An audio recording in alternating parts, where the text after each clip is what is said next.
Good morning. Today is Thursday, December 17th, and this is the Morning Breach with Scott Davis. Intelligence from the SolarWinds Cyber Attack, which is now being called Sunburst, continues to come to light as security professionals around the globe are trying to understand what happened and what the risk is to them and their clients. With many of these answers likely to take months or even longer to fully understand the true scope of the attack here. Reuters has talked to the security researcher Vinod Kumar, whom reportedly alerted SolarWinds back in 2019 that anyone could access the company's update server using the password SolarWinds123, adding that this could have been done by any attacker. Yesterday, SolarWinds released a second hotfix, 2020.2.1 HF2, and is encouraging all users to update as soon as possible. This was after multiple sources indicated that the initial hotfix still had code embedded for the attack. This hotfix is for the Orion platform, which is embedded in 18 products offered by SolarWinds. As part of the reverse engineering, researchers have identified the domain avsvmcloud.com is being utilized as the command and control server for the attack. Here, the malware sits dormant for roughly 12 to 14 days before calling that command and control server. So it can actually take some time to discover who actually is affected by this malware. FireEye found that the malware would terminate itself and prevent further execution when the IP address for avsvmcloud.com returned some conditions. This included Microsoft's IP addresses, which is believed to be designed to prevent Microsoft's security team from actually examining the malware. Now, Microsoft and other industry partners have seized the domain name and have begun the technique known as sinkholing to build a list and to notify the victims. Since Sunday, the number of confirmed victims has grown and now includes the cybersecurity firm FireEye, the U.S. Treasury Department, the U.S. Department of Commerce's National Telecommunications and Information Administration, Department of Health's National Institutes of Health, the Cybersecurity and Infrastructure Agency, or CISA, Department of Homeland Security, and the U.S. Department of State. It should also be noted that in a lot of cases, the cyber criminals behind this attack acted quickly and likely established persistent mechanisms to access a victim's network beyond just the Sunburst backdoor. Microsoft has started to block the known malicious binaries already, but like I said, there could be other binaries that are out there that are not known. I would expect more information coming to light over the upcoming days and weeks. As with any cyber attack of this magnitude, there are multiple people investigating and digging into the malware around the globe.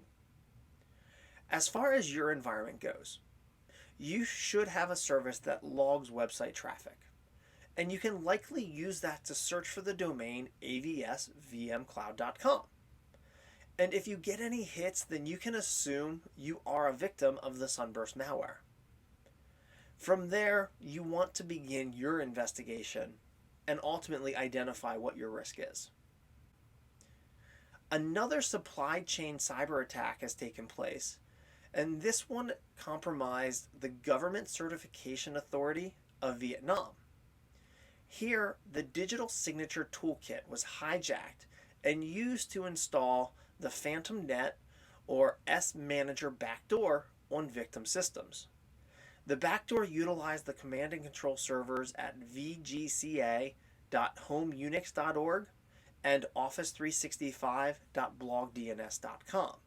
What's unique here is the backdoor was installed from the government website. So if you're on the government website, there's the expectation of trust that the applications there are safe and secure.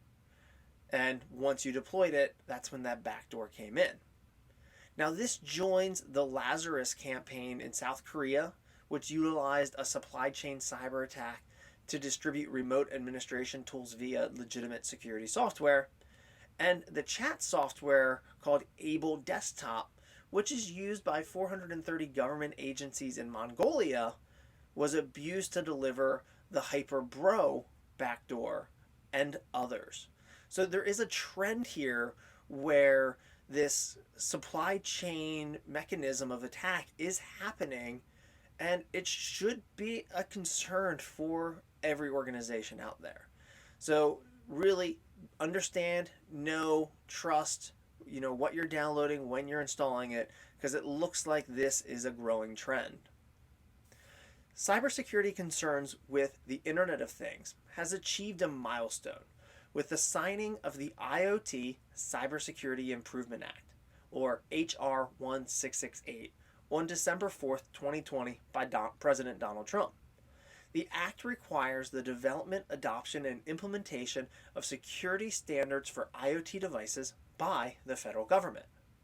While this is the first federal law targeting IoT device cybersecurity, a California law took effect back in January 1st, 2020, and the UK has IoT cybersecurity regulatory efforts already underway.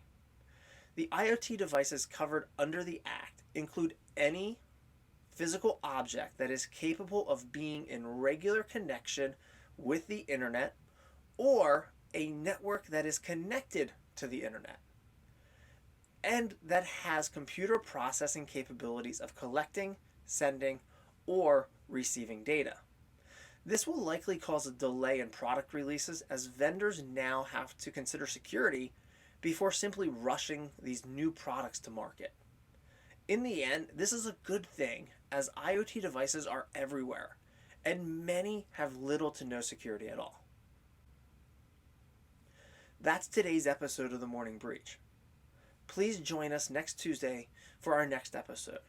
If you've learned something new by watching this, please take a second and like and share the video.